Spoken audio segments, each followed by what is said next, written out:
আসলে ইনসাফের যাত্রাটা অন্য গতানুগতিক মিডিয়া থেকে ভিন্ন।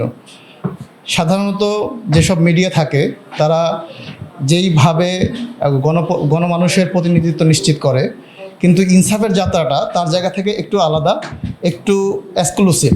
কী কারণে বলছি যে ইনসাফ হলো একটা বিশেষায়িত গণমাধ্যম, যারা শুধুমাত্র মানে গতানুগতিক নিউজই প্রচার করে না, বরঞ্চ সারা মুসলিম বিশ্বের মধ্যে মুসলিম বিশ্বের যত ধরনের নিউজ, যত ধরনের বার্তা বাংলা ভাষাভাষীদের জানা দরকার, মুসলিম হিসাবে মুসলিম আত্মপরিচয়ের জায়গা বিনির্মাণের স্বার্থে ইনসাফ এই জায়গাটা শুরু থেকেই তারা করে আসতেছে। এইটা মূলত যাত্রা শুরু হয়েছিল 2013 সালে হযরতুল আল্লাম জুনায়েদ বাবুনগরী রহিমাহুল্লাহর হাত ধরে।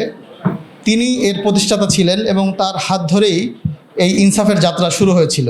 সেই তখন থেকে আমরা তো শুরুর সময় আমরা ইনসাফকে দেখেছিলাম একটা হেফাজতের মুখপাত্র হিসাবে। আমরা মনে করছিলাম হয়তো ইনসাফ হেফাজতেরই মুখপাত্র হয়ে উঠবে, কিন্তু আস্তে আস্তে তারা সেই হেফাজতের মুখপাত্রের জায়গা থেকে আরও বিস্তৃতি লাভ করে তারা পুরো বাংলাদেশপন্থী মানুষের মনের হৃদয়ের ভাষাকে যেভাবে মানুষের কাছে পৌঁছেছে, শুধুমাত্র বাংলা ভাষাভাষী যে শুধু বাংলাদেশপন্থীর জায়গা বিনির্মাণ করার জন্য নয়, বরঞ্চ পুরো